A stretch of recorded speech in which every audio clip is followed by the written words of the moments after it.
दोस्तों, कोई भी हमने अगर नया घर बनाना है, नया कोई बिजनेस प्लेस बनाना है, कोई फैक्ट्री है, छोटी फैक्ट्री है, बड़ी फैक्ट्री है, कोई भी नया हमने काम शुरू करना है जिसमें वास्तु हमने इन्वॉल्व करना है, उसमें सबसे पहला काम होता है नींव रखना। हम नींव रखाने के लिए पंडित जी के पास जाते हैं, उनसे हम मुहूर्त निकलवाते हैं। मुहूर्त निकलवाने के बाद हम नींव रखते हैं। नींव का चैप्टर विश्वकर्मा प्रकाश बुक में शिलान्यास विधि के अंडर आता है। शिलान्यास विधि के चैप्टर के एक बहुत इंपॉर्टेंट टॉपिक में पढ़ रहा था। एक्चुअली मेरे पास स्टूडेंट्स रहते हैं, स्टूडेंट्स को पढ़ा रहा था आज शिलान्यास विधि का, कि जब हम नींव का एक मुहूर्त निकाल लेते हैं तो विश्वकर्मा प्रकाश में लिखा हुआ है कि अगर डिफरेंट प्लैनेटरी मूवमेंट्स लिखी हुई है, डिफरेंट मुहूर्त लिखे गए हैं कि अगर उसमें घर की एज कितनी होगी, घर में कितना सुख आएगा, समृद्धि आएगी, धन कितना आएगा, वो प्रॉपर डिस्क्रिप्शन है मुहूर्त में। मैं आज बात कर रहे हैं आपसे शिलान्यास विधि के अंदर जो हमने नींव रखनी है, नींव किस एरिया में रखनी चाहिए। मैं मोस्टली जाकर देखता हूं, बड़ी फैक्ट्री जो पुरानी फैक्ट्री है, घर जाकर देखता हूं, वो कहते हैं, मैं पूछता हूं नींव कहां रखे, वो कहते हैं पंडित जी ने यहाँ पे हमें मोस्टली ईशान कोण में रखा दिया। मोस्टली ये प्रचलित है कि नींव ईशान कोण बहुत पवित्र होता है, ईशान कोण में मंदिर बनाते, ईशान कोण में नींव रखनी चाहिए। आज मैं आपका ये भ्रम दूर करने आया हूं कि कभी भी नींव स्पेसिफिकली ईशान कोण में नहीं रखनी चाहिए।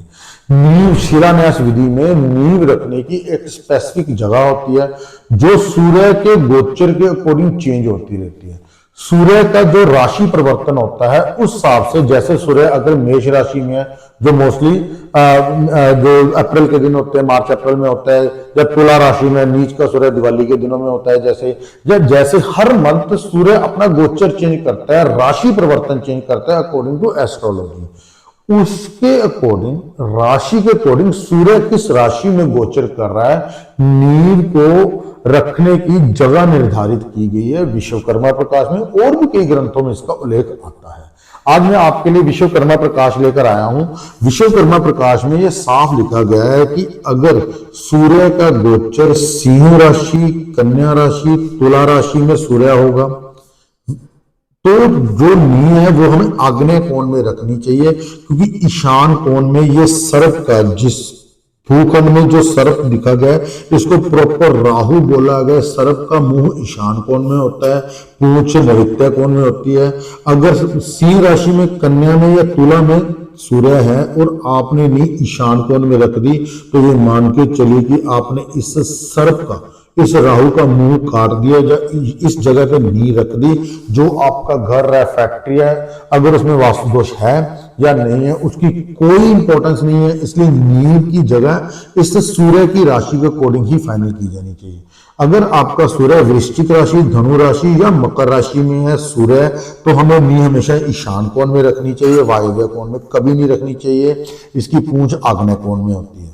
अगर सूर्य कुंभ राशि, मीन राशि, मेष राशि में है तो नींव हमेशा वायव्य कोण में, नॉर्थ वेस्ट में रखनी चाहिए, कभी भी नैऋत्य कोण, साउथ वेस्ट में या ईशान कोण में नहीं रखनी चाहिए। अगर आप इन राशियों में कुंभ, मीन या मेष राशि में अगर सूर्य का गोचर चल रहा है और आपने ईशान में नींव रख दी तो ये मान के चले कि सर्प की पूंछ पर नींव रख दी। आप orientation vastu, land energies vastu जितना मर्जी अच्छा कर लो, वो वास्तु आपका परफेक्ट नहीं होगा, आपको नुकसान होगा ही होगा। अगर सूर्य वृष राशि, मिथुन राशि और कर्क राशि में है तो नींव हमेशा नैऋत्य कोण में रखनी चाहिए, आग्नेय कोण और वायव्य कोण में कभी नहीं रखनी चाहिए। तब भी अगर आपने ईशान में रख दी तो ये मान के चलो कि इस सर्प का, इस राहु का आपने पेट काट दिया तो ये आपको बहुत तंग करेगा। मैंने बहुत बड़ी ट्रेजेडीज होते देखी है। मैंने नींव एक गलत रखते ही घर के मालिक की डेथ, मौत तक होती देखी है, बड़े बड़े एक्सीडेंट होते देखे हैं, बड़े बड़े चलते चलते प्रोजेक्ट खत्म होते देखे हैं, फेल होते देखे हैं। इसलिए नींव की बहुत इंपॉर्टेंस है।